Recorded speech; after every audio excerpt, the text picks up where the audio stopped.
तो मैं पहले ही क्लियर कर देता हूं कि आज की वीडियो बहुत से लोगों को पसंद नहीं आएगी, क्योंकि आज हम रामायण के टीजर के बारे में बात करेंगे और हम बात करेंगे कि क्यों रामायण का टीजर फेल हुआ, रिवॉल्व क्या कुछ था। आज हम उन सभी बातों के ऊपर चर्चा करेंगे और आज की वीडियो बहुत ज्यादा इंटरेस्टिंग होगी और मे भी ऐसी वीडियो आपने पहले किसी भी चैनल पे ना देखी हो, क्योंकि आज हम इसमें एक डिटेल एनालिसिस करेंगे कि क्या गलत हुआ और कैसे इसको सही कर सकते हैं। तो यस, मेरा नाम है Aarvi and welcome back to the channel movie freaks. अगर आपको वीडियो अच्छी लगे तो प्लीज चैनल को सब्सक्राइब करिएगा और हम इसी के साथ बढ़ते हैं अपने पहले पॉइंट के ऊपर। सबसे पहला और सबसे बड़ा पॉइंट आता है 500 मिलियन का ढोल पीटना, जो नमित मल्होत्रा सर ने हर एक पॉडकास्ट पर जा जाकर ये बोला है कि इन दोनों मूवीज का कंबाइंड बजट $500 मिलियन का होगा और यही चीज इनको बैकफायर कर गई। फॉर एग्जांपल, अगर मैं आपके सामने अभी तक का डाटा रखूं कि कितनी मूवीज 500 मिलियन के बजट में बनी है, तो वो बहुत ज्यादा कम मूवीज हैं। इवन कि आप आज के टाइम पर इंटरनेट पर भी अगर सर्च करोगे कि 500 मिलियन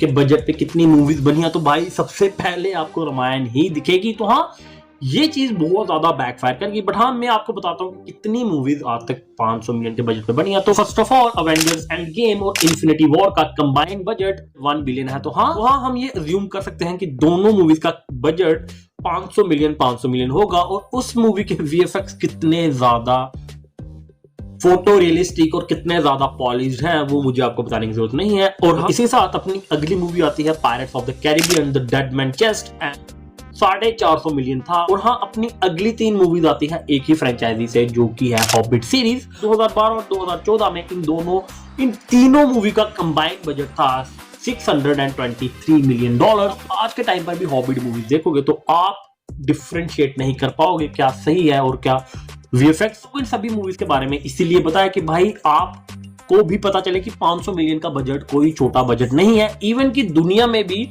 कुछ चुनिंदा मूवीज ही हैं जो 500 मिलियन के बजट पे बनी हैं और उनमें से एक रामायण मूवी है। तो अगर आप इतना बड़ा बजट लेके चल रहे हो तो आपसे हम एक सिंगल मिस्टेक भी एक्सेप्ट नहीं करेंगे। The next problem is DNEG and Prime Focus itself. तो भाई डीनैग और प्राइम फोकस के बारे में मुझे आपको बताने की बिल्कुल भी जरूरत नहीं है। डीनैग एंड प्राइम फोकस 8 बार ऑस्कर्स जीत चुके हैं। जो स्टूडियो 8 बार ऑस्कर्स जीता हो, स्टूडियो की विजन, उस स्टूडियो का वर्क कैपेसिटी और उस स्टूडियो के अंदर का माहौल कैसा होगा इमेजिन भी नहीं कर सकते। इवन कि हम उनको कुछ सिखा भी नहीं सकते कि आप ऐसा करो या ऐसा करो, क्योंकि वो अपने आप में ही बहुत ज्यादा नॉलेजेबल स्टूडियो है। तो डीनैग स्टूडियो और प्राइम फोकस स्टूडियो अगर वही इस मूवी को प्रोड्यूस भी कर रहे हैं तो भाई उनसे हम बिल्कुल भी माइन्यूट डिटेल एक्सपेक्ट करेंगे, क्योंकि उनका खुद का पैसा लगा है इस मूवी में। तो इनकी ऑस्कर विनिंग मूवीज में आती है Interstellar, exception, x machine, blade runner 2049, the first man, Tenet and dune part 1 and part 2। ये मूवीज कितनी बड़ी ग्लोबल हिट्स हैं और इन मूवीज को ग्लोबल हिट्स बनाने का मेन क्रेडिट डीनैग और प्राइम फोकस को ही जाता है, क्योंकि इन्होंने ही इन मूवीज में वीएफएक्स दिया है। तो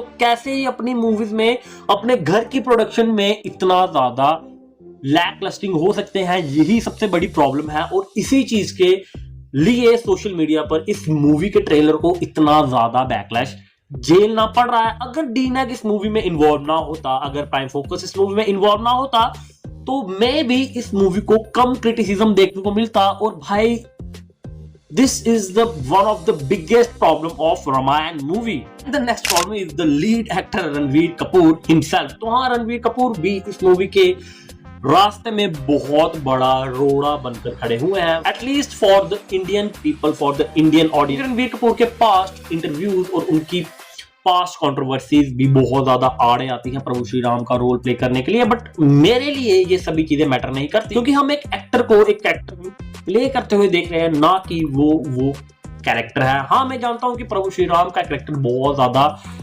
बड़ा है और उसको प्ले करना अपने आप में ही एक बहुत बड़ी जिम्मेदारी है। मैं रणवीर कपूर के ऊपर ट्रस्ट करता हूं कि वो इस चीज को पुल ऑफ कर लेंगे। बट यस, सोशल मीडिया पर इस चीज को लेकर भी बहुत ज्यादा गर्मा गर्मी है कि Ranveer Kapoor is not the best choice for Prabhu Shri Ram's role. But अगर आप मेरी माने तो आप इंडस्ट्री में कोई भी एक्टर उठा के देख लो, उनकी कुछ ना कुछ पास्ट कंट्रोवर्सी होगी ही। और अगर आप इन सभी को बायकॉट ही कर दो तो भाई हम कहीं ना कहीं गलत है, ना कि वो actor. He is one of the best actor in Indian cinema. तो हाँ, रणवीर कपूर मेरे हिसाब से एक बेस्ट चॉइस है प्रभु श्री राम का रोल प्ले करने के लिए। Next problem is over use of VFX and CGI. देखो, यहां पर मैं एक चीज क्लियर करता हूं कि मैं वीएफएक्स सीजीआई एक्सपर्ट नहीं हूं, बट हाँ, जितना मुझको नॉलेज है मैं उस चीज को लेकर आपके साथ शेयर करूंगा। वीएफएक्स और सीजीआई का ओवर यूज हमें थ्रू आउट द टीजर बहुत ज्यादा देखने को मिला। ये चीज मैंने आदिपुरुष के टाइम पर भी बोली थी कि वीएफएक्स और सीजीआई का कम से कम यूज करो, at least for the jungle scene, क्योंकि जंगल्स हमारे इंडिया में और ऑल ओवर द वर्ल्ड आपको अभी के टाइम पे तो देखने को मिल जाएंगे। तो why not go for outdoor shoot, और वो चीज आपको भी एक एक्सपीरियंस देगी, आपको भी एक नेचर के साथ कनेक्शन देगी, और वो आप अच्छे से एक्टिंग निकाल पाओगे, अच्छे से परफॉर्म कर पाओगे, और बाद में उसको पोस्ट प्रोडक्शन में आप एक्सटेंड कर सकते हो, वीएफएक्स और सीजीआई के साथ ब्लेंड कर सकते हो। But why not you used a real location? तो ये बहुत बड़ी प्रॉब्लम है इस थ्रू आउट द टीजर में। अगर आप देखोगे तो भाई, अगर मैं आपको एक सीन आदिपुरुष के जंगल सीन का और एक सीन रामायण मूवी के जंगल सीन का दिखा दूंगा, तो भाई आप डिफरेंशिएट भी नहीं कर पाओगे कि कौन सा रामायण का है और कौन सा आदिपुरुष का। तो हाँ, ये भी बहुत बड़ी प्रॉब्लम है।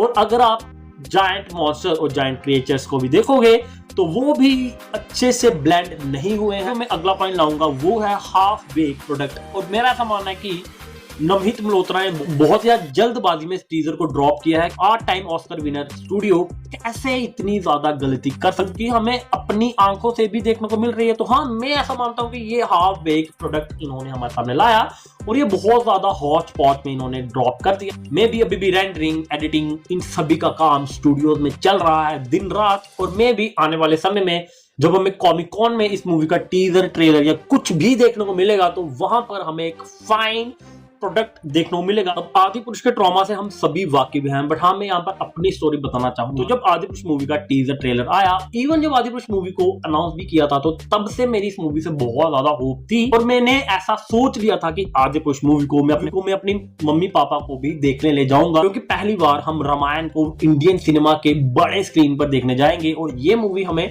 वर्ल्ड वाइड रिप्रेजेंट करेंगे। तो हाँ, मैंने ये सोचा था कि मैं अपनी फैमिली को लेकर जाऊंगा इस मूवी को देखने के लिए। मूवी का तो जब एसेट्स आए, जब मूवी के ट्रेलर टीजर आए, तो हमारी होप्स तो तब से डाउन हो गई थी कि भाई ये मूवी है ही नहीं, रामायण है ही नहीं, इन्होंने कुछ और ही बना दिया। The day when I saw this movie, उस दिन मेरे, आप बिलीव नहीं करोगे कि भाई उस दिन में, कसम से कह रहा हूं, मैं उस दिन थिएटर में रो रहा था कि भाई इन्होंने ये हाउ दे डू दैट। कि वही चीज हम सभी लोगों के साथ है, वही चीज न्यूट्रल ऑडियंस के भी साथ रिजेंबल करती है कि एक आदिपुरुष मूवी और ना बन जाए, जो कि सोशल मीडिया पे बोल भी रहे हैं लोग। बट हाँ, इतना तो मुझे भरोसा है कि ये उस तरह की डिजास्टर नहीं होगी। बट यस, आदिपुरुष ट्रॉमा भी एक बहुत बड़ा रीजन है कि इस मूवी को बहुत ज्यादा क्रिटिसिज्म मिल रहा है all over the social media.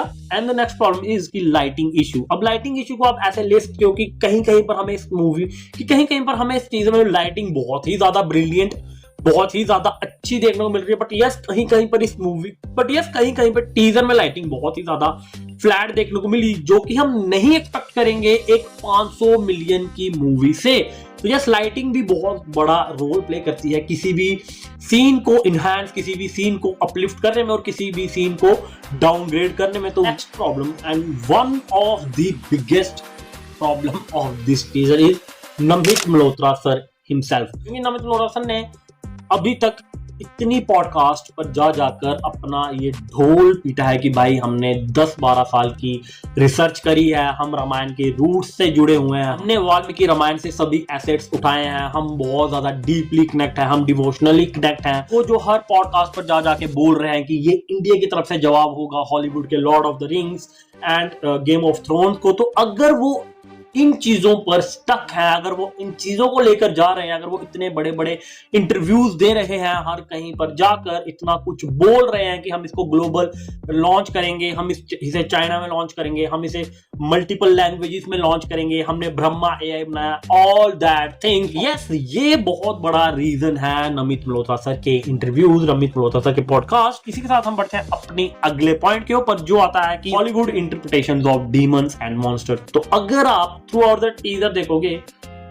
तो आपको जितने भी आप मॉन्स्टर, जितने भी आप डीमंस देखते हो, तो वेस्टर्न कल्चर की तरफ ज्यादा झुकते हैं, ना कि इंडियन कल्चर की तरफ। हाँ, मैं जानता हूं कि डीमंस का कोई वेस्टर्न और इंडियन कल्चर से लेना देना नहीं है। Demons is a demon. और मैं जानता भी हूं कि नमित मल्होत्रा सर ने ये क्यों किया। नमित मल्होत्रा सर इससे हॉलीवुड की ऑडियंस को कैटर करना चाहते हैं, हॉलीवुड की ऑडियंस को अट्रैक्ट करना चाहते हैं। बट अगर आप इसको थोड़ा इंडियनाइज बना दे, लाइक दांत निकले होंगे, सींग होगा, तो उस तरह के अगर आप कुछ जाओ, उस तरह के डीमंस अगर आप बताओ तो मोर रेलेवेंट रहोगे आप इंडियन ऑडियंस में भी। और बाकी यहाँ जाते जाते मैं ये चीज भी बोलूंगा कि भाई मेरी इस मूवी से बहुत ज्यादा हाई होप्स हैं और मैं चाहता हूं कि ये मूवी वेस्ट को हमारा जवाब हो। ये मूवी बहुत से रिकॉर्ड्स बनाएगी, ये मूवी 1 बिलियन तक, ये दोनों कंबाइन होकर चाहे ये मूवी 1 बिलियन का मार्क अचीव करें, ये मूवीज ऑस्कर्स जीते, ये मूवी वाफ्टा अवार्ड्स जीते, ये मूवी हर किस्म के अवार्ड्स जीते, हर किस्म के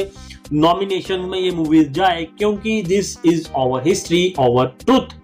तो हाँ, इस मूवी से ऑटोमेटिकली ही एक आपका एक हार्ट जुड़ जाएगा कि yes this is our first time होगा कि जब हम वेस्ट को कुछ दिखाएंगे, जब हम अपने प्रभु श्री राम की गाथा के सामने रखेंगे, तो हाँ हमारी ऑटोमेटिकली ही होप्स बढ़ जाती हैं। तो इसी के साथ ये वीडियो में एंड करूंगा और मैं आपके भी पॉइंट सुनना चाहूंगा कि आपका क्या मानना है, आप क्या मेरे साथ एग्री करते हो या नहीं करते हो। आपका जो भी मानना है नीचे कमेंट सेक्शन में मेरे साथ डिस्कस कर सकते हो। बाकी अगर आपको वीडियो अच्छी लगे तो प्लीज चैनल सब्सक्राइब करिएगा।